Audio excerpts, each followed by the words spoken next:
Hi, this is Chase Utley, and this is the Phillies Show.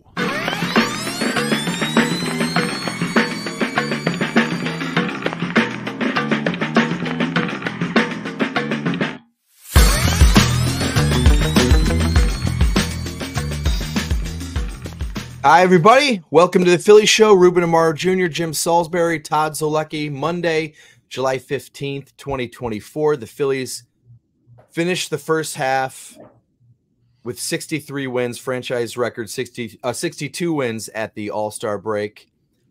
They finished the first half with a 18-3 bludgeoning by the Oakland A's. It was like the most bizarre way to end like the greatest first half in franchise history. They play so great all first half, dominant starting pitching, fantastic offense. And then yesterday at Citizens Bank Park, the A's just hit a barrage of home runs. Garrett Stubbs finishes on the mound.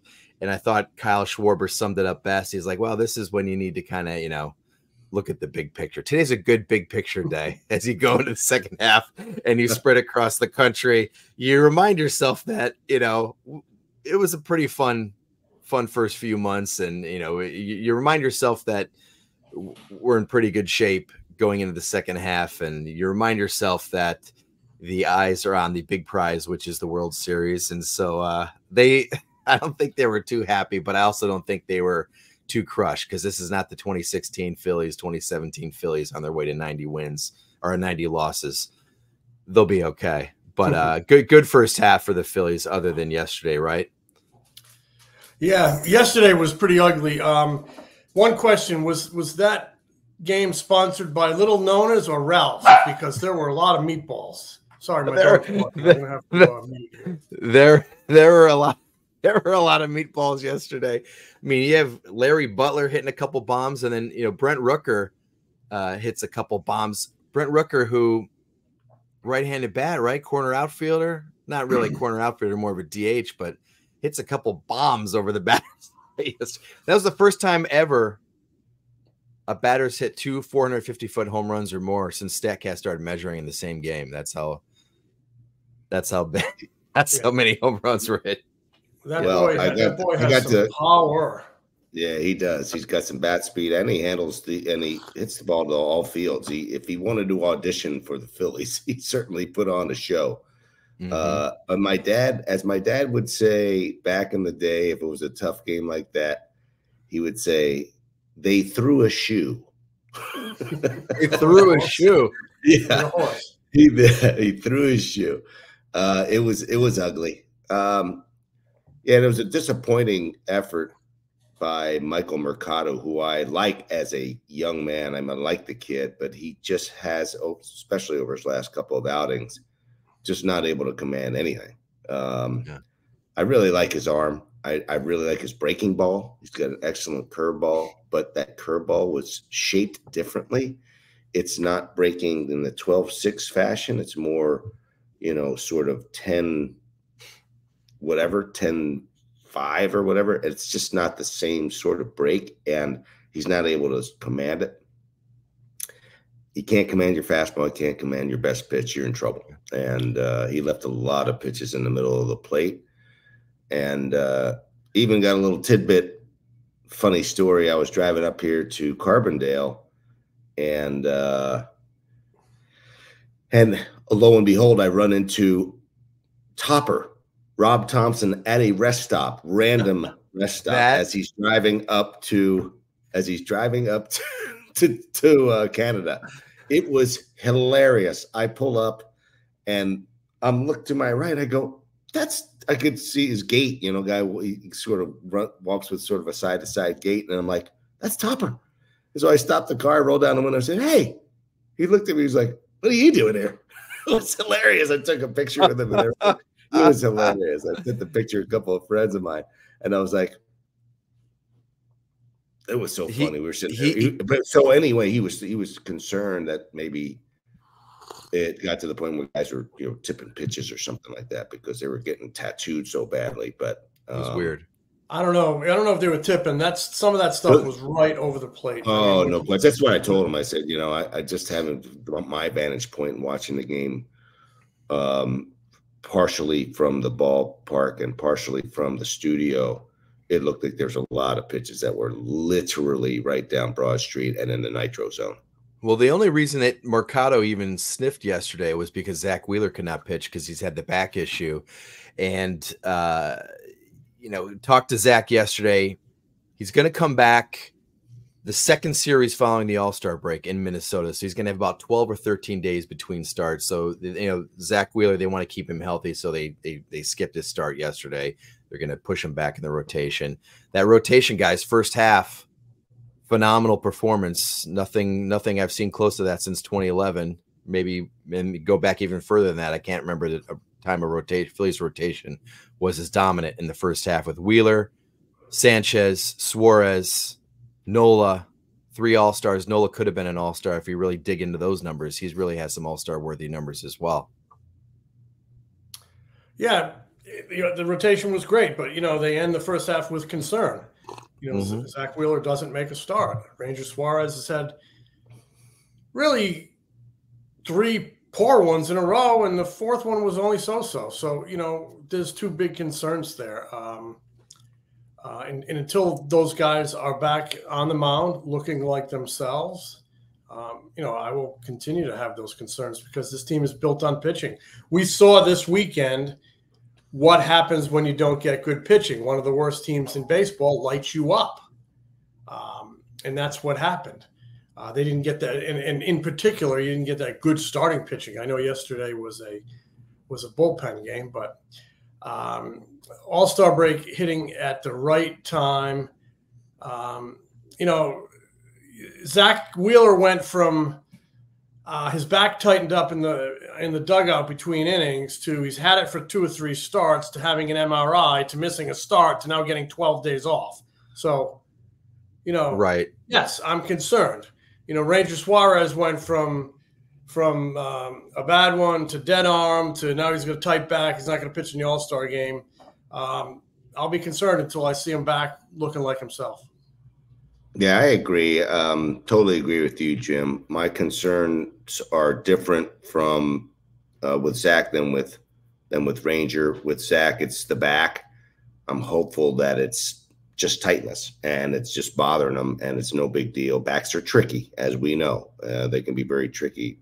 Cole Hamels had to deal with it. Even at times you see Bryce Harper having to deal with it from time to time. They're sort of a tricky thing because they're attached to everything, right? And so you hope that's okay. And then with Ranger, it's more of a workload thing for me because he works so many innings in the first part of this and so many ups and downs in the first part of this season that it's sort of in a area where he's never been in his career. And so it's important for him to sort of bounce back and get the rest necessary and be refreshed and start pitching the way, he was pitching in the early part of the season because he was, Cliff Lee-like a robot, man. It was unbelievable. And I made mention of this, I guess, in pre and post there at some point where I felt like he was throwing with the ball with a lot more effort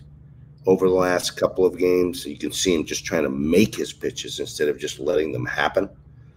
Fluid and easy. He's trying to spin that breaking ball and he's trying to get that fastball to its spot. And it just looked like he had a lot more effort to his delivery.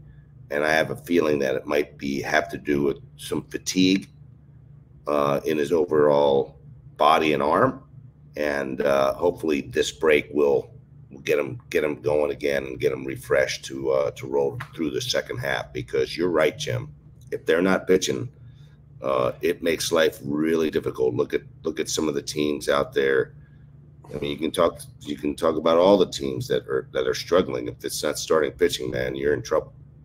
Well, you say, Jim, you used the word concern, and Rob Thompson before the game yesterday was asked if he is concerned about his rotation. He said, "I don't want to say I'm concerned, but it's always on my mind. Like you said, this team is built on starting pitching." And he basically said late August, there's a stretch of games in like late August, early September. He's like, we're probably going to go to a 6-man rotation. Now, they've done that each of the last few seasons. But he, sometimes managers, and I understand why you don't want to commit too early, then you don't do it, and you're not getting all these questions asked in the next few weeks why you're not doing it. But he said we're probably going to go to a 6-man at some point, and it's probably here's the pocket of games. It was like late August, early September where we're going to go to a 6-man because they have to have Wheeler, Suarez healthy. They have to have Nola and Sanchez healthy because you don't want to be going in there with one of those guys down, and now you're going, is it Spencer Turnbull? He's not really back yet. Is it Taijuan Walker who still doesn't have the split or whatever's happening at that time? So something to keep an eye on going forward. And I think that makes sense. That, like you said, they've done it before. Look, I think this break both of these guys are getting makes sense right now. My point is, I just want to see them come out of it, fixed and looking like themselves. Ranger, it's funny. We talked about it, and we all have been asked about it on other places. There was so much euphoria about the way Ranger was pitching April, May, June. He looks like Cliff Lee. He's had been terrific. He's a favorite for the Cy Young, and I would always caution to the point of maybe being a wet blanket. You got to do it for 6 months. Yeah. And this is why, you got to do it for 6 months. So hopefully this is just him encountering a speed bump and a challenging speed bump on the road to learning how to do it for 6 months and having his body being able to deliver for 6 months. Hopefully he'll pole vault over this speed bump and come out on the other side better because he's crucial. We've seen the bats can disappear for a night, for 2 nights, for 3 nights. Baseball, it happens. We saw it here last October at a really inopportune time, but the pitching and the starting pitching especially has to remain consistent. That's kind of what this team is built on. Hat tip to the bullpen as well. It's really built on its pitching staff. Mm-hmm. And you need your best guys to be your best guys. Yeah, I totally agree with that. And for me, it's not really an emotional thing for Ranger. It's more of a physical thing. Because I think emotionally, there's no question in my mind. He's not scared. He's not going to back down. That's not the issue. It's really having his body do what it needs to do to perform. So you look back at the first half Cy Young, Phillies Cy Young Award winner. Who do you pick? There's a lot of options.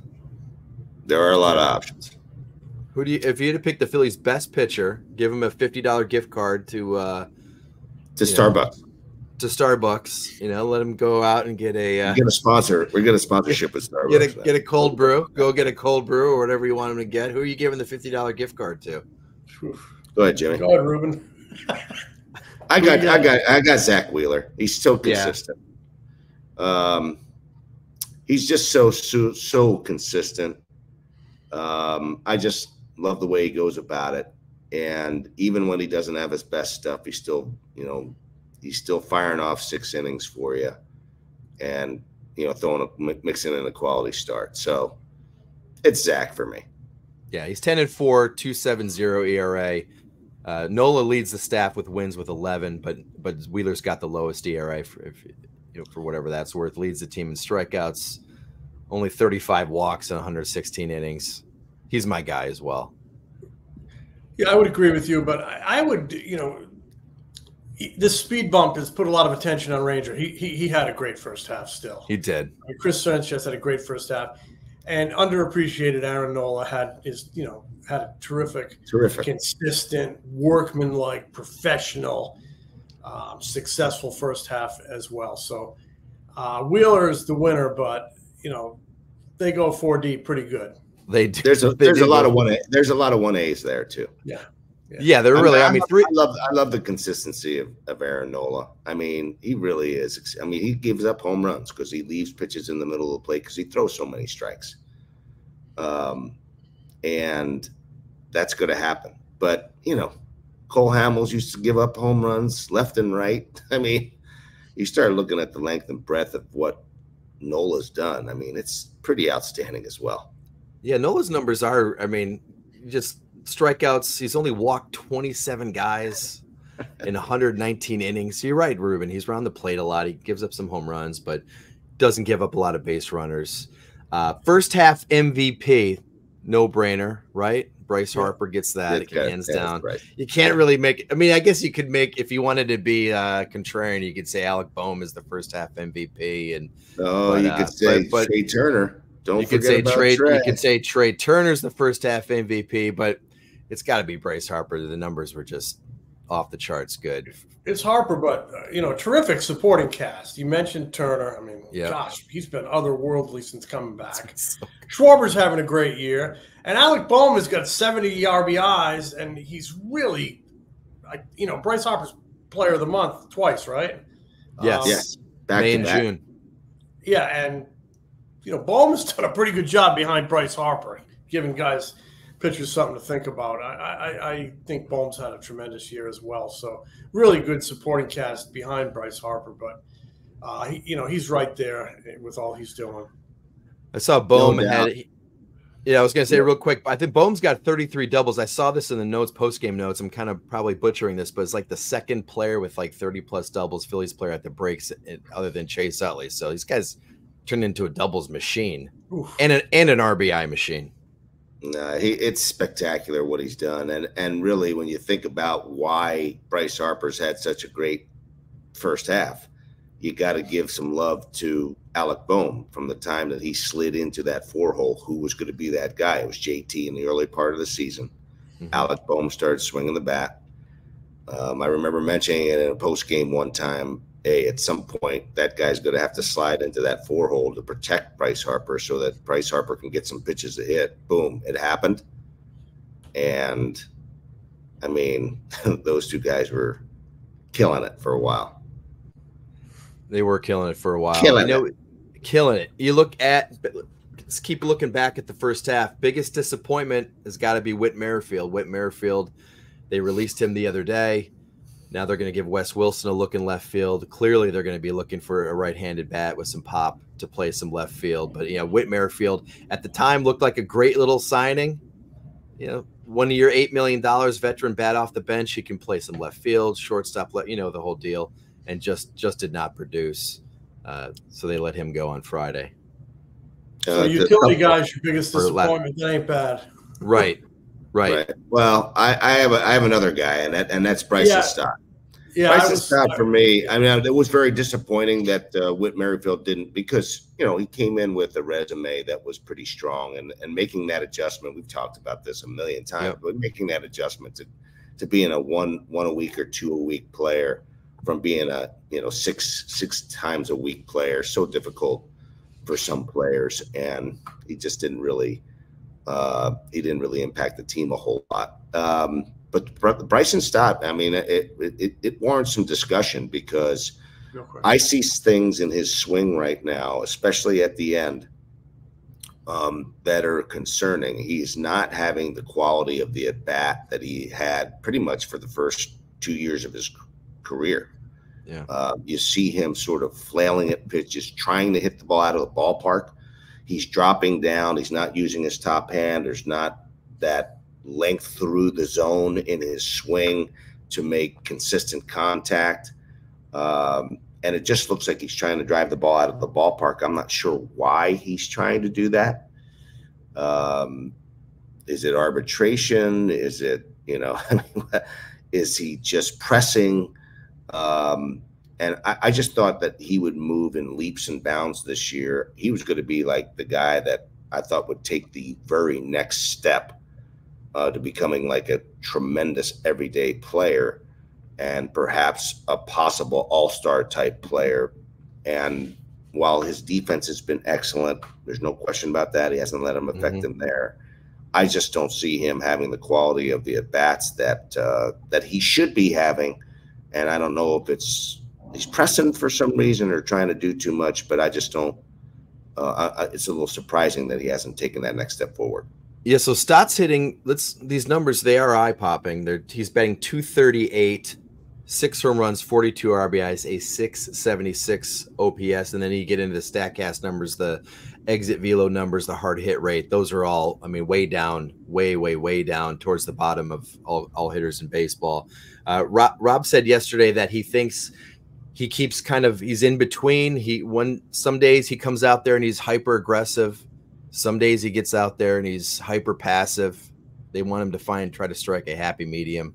I know Stock going into the season said he needs to try to stick with his approach more, or his game plan more, getting into the batter's box.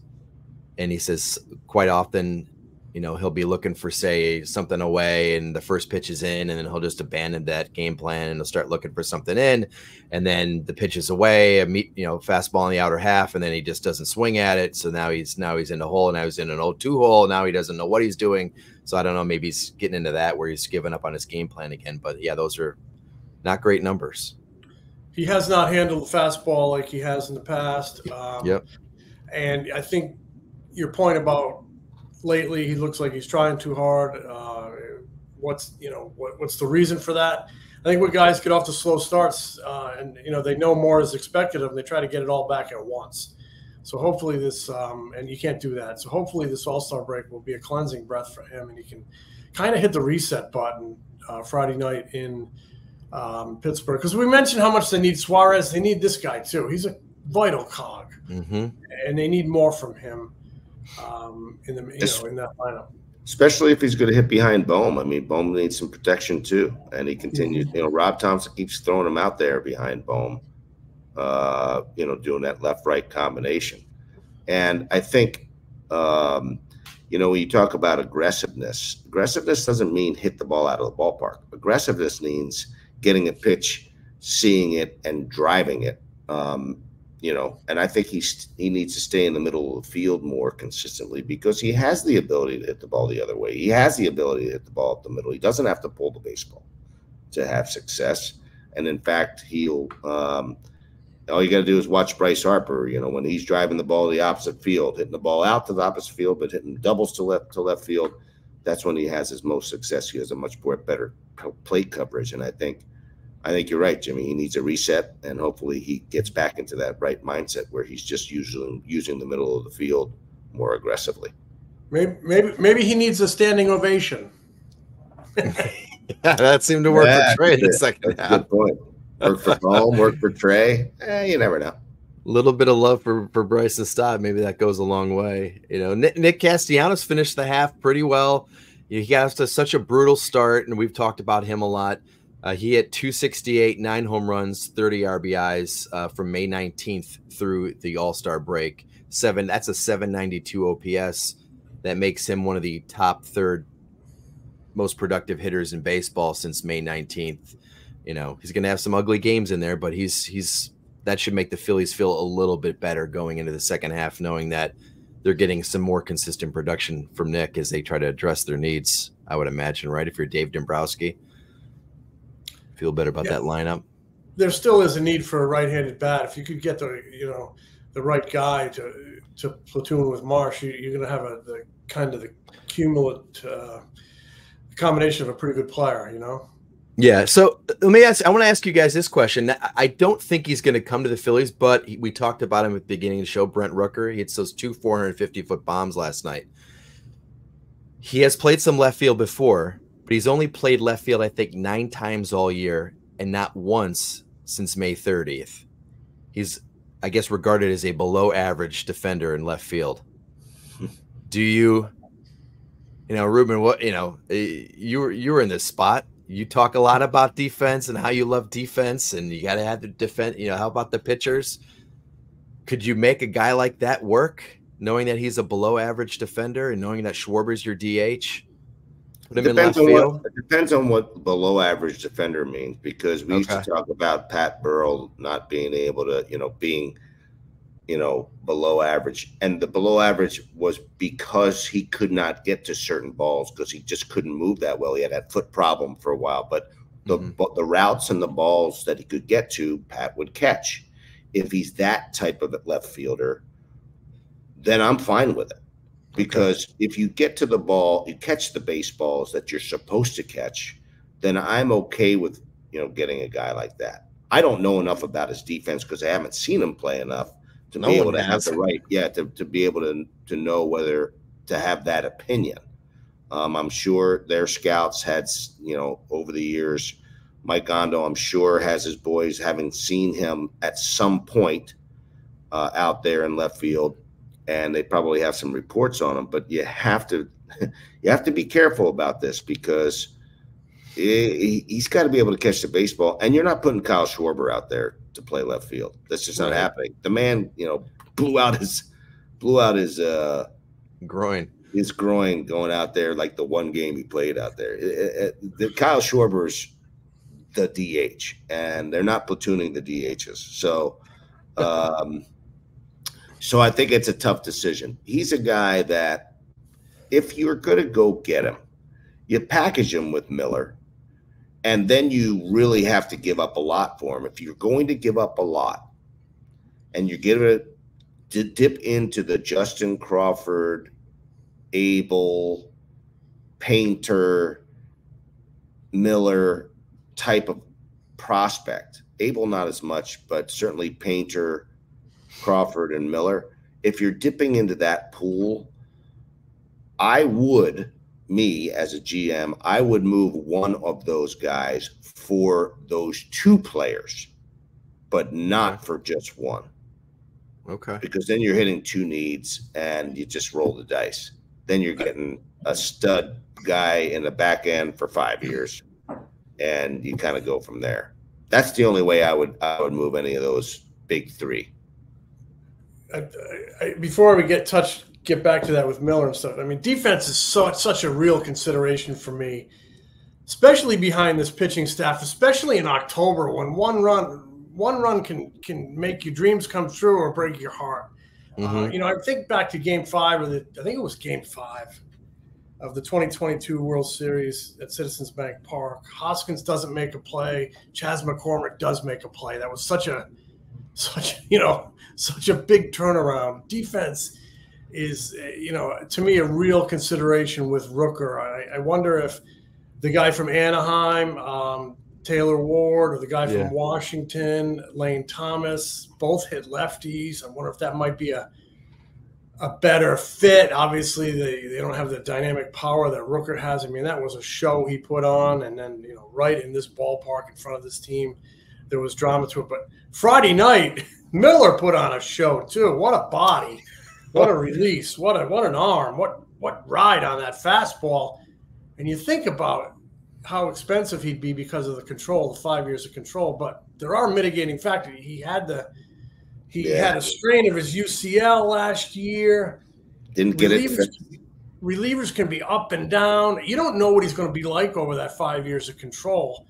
In some way, and then you don't know what the elbow is going to be like. In some ways, he might be like a perfect fit here, because you might get the best 2 or 3 years of his career in the next 2 or 3 years, and that would fit right in with this team's window. You got 3 years of Wheeler coming. You got a few years. You got more years of Nola, but you got Turner, Schwarber for another year. You got Turner and Harper for a number of years. You kind of get everybody just north of 30. They need to win one this year, next year, the year after. This window is right here. Miller would really fit in that window for me. I guess the question is, would you? What would the price be, right? Because if you're Oakland, you're holding the Phillies over a barrel. Oh, yeah. Yeah, I mean, it's good. I mean, it almost feels like you'd have to give up 2 of those guys. And if you have to give up 2 of those guys, then it's a no. But if you have to give up one of them to get both those players, I would consider it. And another package, maybe it's Abel and Crawford. Maybe it's Abel and Miller. Maybe it's,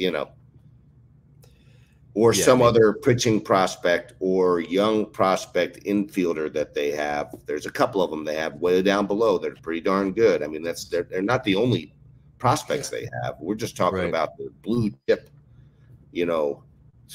quote unquote can't miss. There's no can't misses, by the way. I will tell you that unequivocally. There's no can't misses. Yeah. Paul Skeens is a can't miss. Okay, that's it. I remember being camped out in Toronto in the summer of the Doc summer, the summer of '09, when we tried to get Doc, and And, there was no way you're going to give up Drayback and Brown, and there was no way you're going to give up either one. And then you relented. You said, okay, we'll include one. And neither one of them really, it happened. So, yeah, it's tough call. It's a tough call. I do think that they will be aggressive. How aggressive to the point where they would move one of those big boys is going to be a fascinating story. I love that they're in this position because it's exciting, and you love being in that buyer's mode. There's nothing like it. Yeah. And it's who's the bigger difference maker, Rooker, or a right-handed bat, or Miller? No, Miller. It's no-brainer for me. Question. No brainer. He was so good the other night. Every time you looked up on the radar on the scoreboard, it was 103. Yeah, it was. All of a sudden now you can move everybody down a little bit. What a bullpen you'd have! Oh my God. Right now, and Alvarado's sort of struggling right now, and I think that also sort of opens up the discussion. Ryan Kirkering not pitching all as effectively. People are seeing him. It's a concern. How about Sir Anthony Dominguez as well? You have right now you probably have just sort of been up and down. Yeah, you have Strom, Hoffman, Kirkering, and then maybe Alvarado, and then after that you start kind of wondering. Yeah, you start tinkering, you start wondering. And you don't want to be in that position in the postseason where you don't have a guy available. Now you're going to, Junior Marte, whoever's on the bullpen in that time. You got to have somebody you can trust. Rob Thompson needs somebody you can trust back there to get a 2 outs or 3 outs. And it doesn't matter where those 2 outs are, anytime after the 6th inning, because you have a pretty good chance of getting 6 innings out of your starters. You have 18, you got 9 outs where you got to be able to get those 9 outs some way, shape, or form. And you got to get guys you can trust. Yeah, no doubt. It's going to be fun to talk about trade deadline. We'll be back later this week to talk second half, more on the second half. Today was a little bit of a look back at the first half, but we couldn't help ourselves. We're already talking about the trade deadline and 2 guys we just saw this weekend, but it's fun to talk trade deadline. I like crazy, gun, baby. I'm a jump the gun guy. I can't hold. Yeah, exactly. You like making deals. You should making deals. Yes, let's make some deals. Yeah, baby. So we'll be back later this week. Talk second half. Talk trade deadline. We'll get into some more options at the trade deadline. Some guys they might be looking at. What you throw in. We'll play GM. It's not our prospects. It's not our future. Yeah, that's right. Not our money. It's more our money. It's not our money. We'll be doing that. So, all right, guys, enjoy the rest of your day. Thanks to everybody for listening. Smell you later, guys. Smell you, Jim.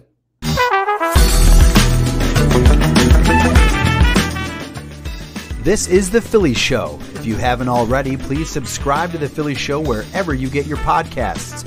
You can also watch us on our YouTube channel. If you like what we do, give us a review. Tell a friend. Catch Ruben, Jim, and me on Phillies Nation TV, presented by Valley Forge Tourism. New episodes air an hour before every Saturday Phillies game on NBC Sports Philadelphia. Replays air throughout the week and on PhilliesNation.com. Get more of Ruben's analysis during, before, and after Phillies games on NBC Sports Philadelphia, on the Sports Radio 94 WIP Morning Show, and MLB Network. Read Jim at the All City Network at allphly.com. Find more of me at MLB.com, the Phillies Beat newsletter, and occasionally on MLB Network.